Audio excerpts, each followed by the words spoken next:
Hey everybody, this is the Sliders Review, and I'm here today to talk to you about Amelia Parker Season 1, Episode 1, Mom's the Word.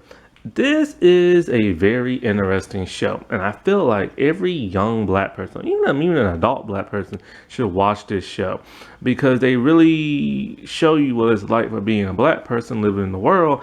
Because in this episode, the main character, needs help doing like her makeup, and nobody there to help her because she doesn't have a black mother. She has a white stepmother, and when they go to the mall, it's only like white people who do makeup, and there's one black lady, and she's never there. So it's kind of like it's an interesting experience because you always hear about this stuff like in Hollywood, how like black celebrities need their own hairstyle makeup person, but they can't never get it. Because in the show they even show that the father, who is black, he does his own daughter's hair and stuff. And you know how hard it is for a man to do a daughter's hair. And so it's just a really interesting perspective like you never really think about. And so this show stars Millie Davis from Odd Squad. And that's actually kind of how I found this show a little bit. I was on the app called BYU TV, and that's how I first discovered this show. And I wasn't really sure if it was her or not. But then when I saw it was her, I'm like, oh wow, I can't believe it. She's like all grown up. Miss O is all grown up, y'all. and but it's also kind of like a spin-off kind of show, which I didn't know at the time, is that there's a show called The Parker Andersons that came out first. And cause this is a Canadian show, even though it's set in Chicago setting and stuff. And it deals with a black interracial, or black and white interracial family. The black side's British, the white side's American. And so the Parker Andersons deal more with like the family, and the Amelia Parker show deals more with like her and stuff. And I didn't understand why she was British, and I also didn't understand why she won't say nothing until I'm like, oh, okay, towards the end, that's why. So Amelia Parker, duh, it stars a character named Amelia Parker, played by Millie Davis. And so I remember when I was watching this, I was just kind of like, oh, this is kind of cool. I get to see her like acting something other than Odd Squad. Even though the second thing I ever saw her in was a YouTube show called Origins, which was a sci-fi dark dramedy and not dramedy, but drama and stuff. And but that didn't last more than just one season. And but she was still like a little girl in that. And so, like, I was curious to see, like, what she's like when she's older and that thing and stuff like that. And then she started talking. I'm just like, why is she British? I'm like, I'm pretty sure that the actress is not British. At least I don't think she is. Like, I'm pretty sure when I watched Odd Squad, like, there was no British accent whatsoever when she was shouting at people and stuff. But she plays a British character. So anyways, so I see her like setting up a camera, which is technically just her cell phone on a selfie stick. Eh, It's so weird how people call cell phones cameras and TVs now. Cell phones used to be cell phones. You used to just call people. Now it's basically just like a tablet. So anyways, and also if it's just a tablet, then why can't a tablet call people? Well, then again, I was able to use that to call somebody. You have to download a certain app on your tablet, and you can call people like on a cell phone. So what's the point in calling cell phone to cell phone now? So anyway, so she's setting up her thing and she's recording and she's talking to somebody. Now I had no earthly idea who in the world she was talking to. Because she never mentions it until the end of like the episode. And so this whole time she's just talking. And when she's talking into the camera, she's smiling, she's happy, she's joyous.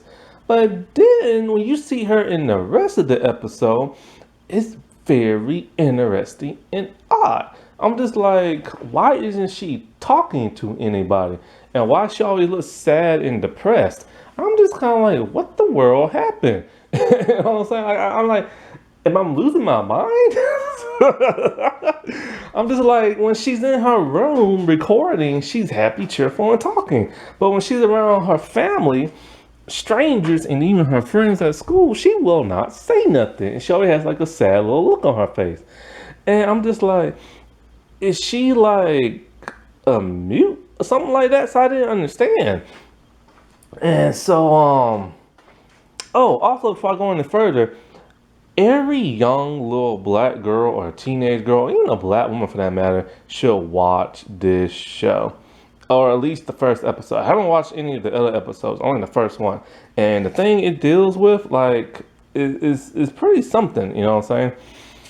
And so, like, in this episode, she's like hanging out with her family, and then she's at school and this and that. Well, she has a dance recital, right? And in this dance recital, they want her to like do her own makeup, like, you know, I guess like dance recital, like theater type makeup, not regular makeup, right? And she doesn't know how because her mom is not there and stuff to teach her. And so like her stepmother is white, and so she introduces us the viewers to like her entire family. And she has like let's see, her real life brother. She has an older brother.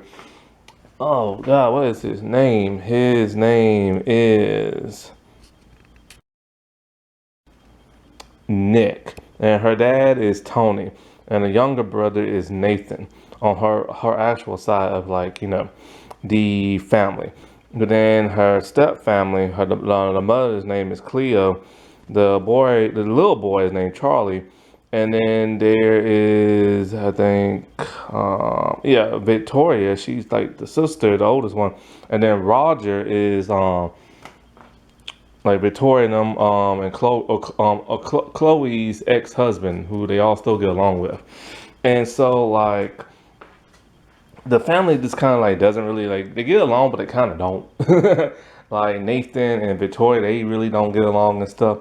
And so like she needs help doing her makeup, and she can't go to Chloe because Chloe sadly doesn't know anything about like how to apply makeup on like say a black person, right? And Chloe also doesn't know how to do black hair. And so when she's at her dance recital, she sees a white mother with her interracial black daughter and doing her makeup, and it just makes her really sad. And this is something a lot of black people have to go through, mainly black girls. Um, because I remember always hearing like all these stories about like these black actresses and how they are unable to get what they need on the shows and movies because the shows, particularly the shows, they will not hire a black stylist and everything. Like there's been so many. The black actress who played Angela from Boy Meets World, they didn't have nobody to do her hair, and she had to do it herself. And like she had problems with like two of the cast members because, you know, they felt like she was taking up so much time having to do her type of hairstyle and stuff, and they were just being rude to her and like racist and stuff. And then like there's the who I think her name is Jazz St. Clair, I think her name is, or Sinclair. She was from the Chilling Adventures of Sabrina, and she was talking about how like she has to get up earlier than all her white stars and do her own like hair because they don't have a black stylist and everything. And there was somebody else that was like that too. I can't remember who. But they basically they keep asking, hey, why can't you get me like this and that? And they don't do that and stuff. They only attend to like the white stars and stuff. And this is even a problem. I'll get into this a little bit later about like the makeup stuff. But like hair, like, yeah, like hair, like they never want to hire. Oh, no, I remember her name. The yellow Zeo Ranger from Power Rangers Zeo, Nakia. Like they did not have like no black hairstylist on there whatsoever. And they kept putting her with some of the weirdest hairdos ever, and she had to like kind of teach them and tell them, hey, can we do a little of this? Can we do a little of that? Because they just don't like think about other people, other races, and like other hairstyles and stuff. And so she's talking into the camera. She's talking about how excited because now they get to go to the mall, and she wants to see this one makeup person that does people makeup, because at the mall that they go to, there's only one like black woman who does like black makeup and stuff. And so she's ecstatic and she's happy. So she goes online and she books like an appointment to get her makeup done, but she has no idea what this woman's name is, and they have a whole list of people. So she's sifting through like the list, and she assumes, okay, this name sounds black, so like um, why don't I just like pick that name? And then so when she goes, it turns out it's not the black woman, it is the white woman, and she's not particularly happy, and because she doesn't speak for some bizarre reason, nobody knows really what's wrong, but then they kind of figure out what it is kind of wrong when they try to do her makeup, because like the white makeup artist, she literally just says like, I'm not too familiar with how to do this. I think this shade might work on you, and stuff like that, but it's a completely different lighter shade than what her skin tone is, because she's a slightly darker and stuff. Because the lady like literally has no idea. All the lady had to do keep going until like all the makeup stuff and see which one matches her skin tone. So, and then so she tells the stepmom, like she booked this appointment online, and the stepmom's a little taken back by that, because she didn't even know that like her daughter or stepdaughter wanted to go there and get her makeup done, and because she didn't ask her, and so she was a little taken back by that, and she realizes because she doesn't know herself. And so, like, the makeup artist lady's all like, oh, we have this one black woman who works here and she knows how to do this stuff, but she's not here. She might be at the other mall. And you can go over there. And so after finding out her name and find out what mall she goes to, she's like, oh, the black mall. Like she literally calls it the black mall. And I'm just like, why do they call it the black mall? And that's what her dad calls it too. And the reason why they call it the black mall is because more black people go there and stuff. And so like this is also like a problem when it comes to like young black people, and especially like black people just in general. You know what I'm saying? It's just like it's so hard for us to find certain products and stuff. Cause like, okay, one day I was at the store, right? This is a regular store that sells like everything, and I was in the hair product section. And as I'm looking, so it's like an aisle, right? One entire aisle, like the entire aisle from start to finish, is full of like white hair products. Then I turn around to the next side, and only like a section of it is for black people, and then the rest is like for white. And the section that's for black is very tiny and small, because this store, I don't want to say their name, that starts with a W, that sells everything and took over mom and pop shops. um, they just don't order black products for like black people and stuff, and it's like really daunting and stuff. And I remember like for me, when it comes to shampoo, I have no idea what they get. Like I don't know anything about that mess. So I just grab whatever shampoo that says for men, and it always seems to be like the white type of people shampoo, which is probably messing up my hair or what little hair I got left and stuff. you know? And it's just so irritating. And in the same way with like shaving products. Like, and it's just like it's annoying. And this is something people have been complaining about for like the longest time. So there's a hilarious scene with the mom, and she's all like, "Oh, so this is why they call it the black." Like she's the actual American who lives there, and she's all like, "Oh, this is why they call it the black mall, because there's black people here." And she says that so loud, where like a black couple hears her, and she's like, "Oh, no, I didn't mean it like that." That is such a real life thing that people do. And so I like the fact that this show is like, even though they're making light of the subject a little bit, they're showing what it really is to be like a black person living in like a world full of white people, and what it's like to be in an interracial like family and stuff. You really don't see that.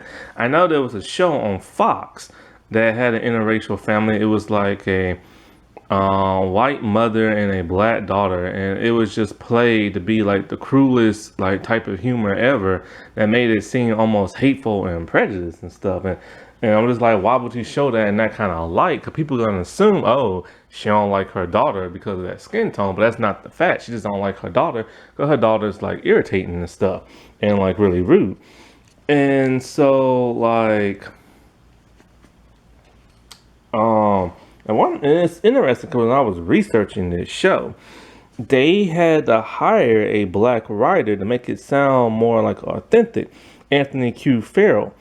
And so, like, I'm just like, well, do they not have no black writers on this show that's supposed to be interracial and stuff? They had to get like a black perspective, so they had to hire this one dude for a consultant.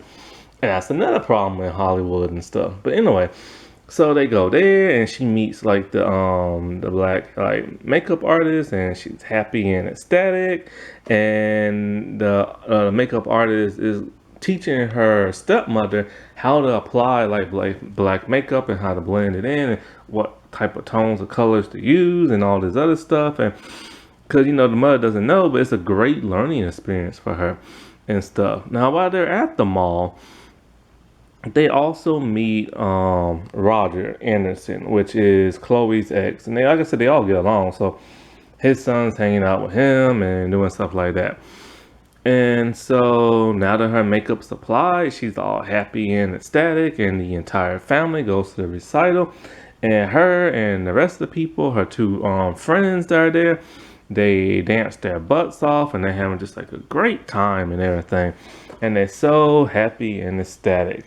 And then towards the end of the episode, we now learn who in the world she's talking to in that camera.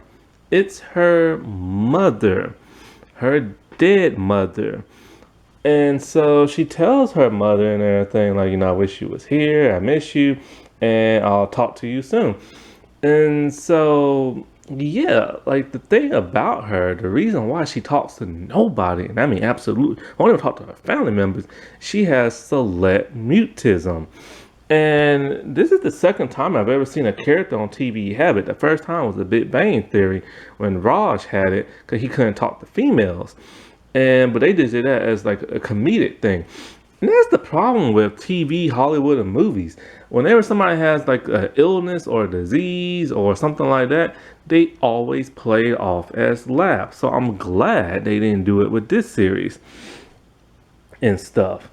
And so it's like, they could have very well went that route, but they didn't. They did it in a more serious way, and I like that. I gotta say, this is a very charming type show. I can't wait to watch the rest of the episodes. I can't wait to watch the Parker Andersons, because I skipped that because I didn't even know that existed until I did some research and stuff. And so like, but when it comes to her select mutism, I am kind of curious to know what the other episodes are gonna be like, because it's kind of like I wished instead of a comedy, I wished it was more like a serious drama, like something like hard hitting. The show like the dark and gritty side of what it's like to be in an interracial family and how you like misjudged by like society. I know the Maury twins, Tia and Tamara Maury, they talk about growing up, experiencing like prejudice and racism and stuff like that because they had a white father and a black mother and stuff. And you always hear those storylines, and like it's even to the point where some stars, celebrities, are mixed with black, but you have no idea because they look pure white, and they always play like white stars, and you never hear about their experiences growing up, and they never, when they do finally talk about it, it's never pretty and stuff. And I also kind of wish it would go like harder, deeper into the select mutism and her missing her mom. So it's only time will tell if the show will tackle that in a certain meaningful kind of way. But yeah, I feel like everybody should just watch this show. It's a cool little family show, And also every like young black person should really see this show to see like, because we all go through stuff in life, but you never really realize it until like you experience it for yourself. Like for me, I really didn't experience no hate or prejudice really growing up, other than like the occasional, like say 2 times, like a white person in a trunk called me the N-word and stuff like that. But other than that, I never experienced certain things like, because I'm a guy, I don't wear makeup, but like the different kind of like hair products for certain people. Because I remember I was talking to this one guy, my neighbor, and we were talking about something. And I don't know, it was something about like hair or hair products, something like that. And I mentioned, oh, I use this. And he's like, nah, that's that white people stuff. And I'm just kind of like, I was kind of taken back. I didn't know exactly what he meant by that one time, And like now I do. Now, one cool thing about this series is that you get to learn about all these British type foods, and British foods are very, very different from American, like kidney pie and stuff like that. I can never eat that. Like, after learning what like it takes to make it, like, ugh, no way. But one thing they do is weird that I've never heard of in all of my life. They eat like pork and beans on toast. And I'm just kind of like, ew. Like, no offense and everything, but that just don't sound good. Like, pork and beans and hot dogs, sure. Pork and beans and sausages, sure, because hot dogs are sausages. But pork and beans and toast, like, no thank you. Alrighty, well, I'll talk to y'all later. Bye.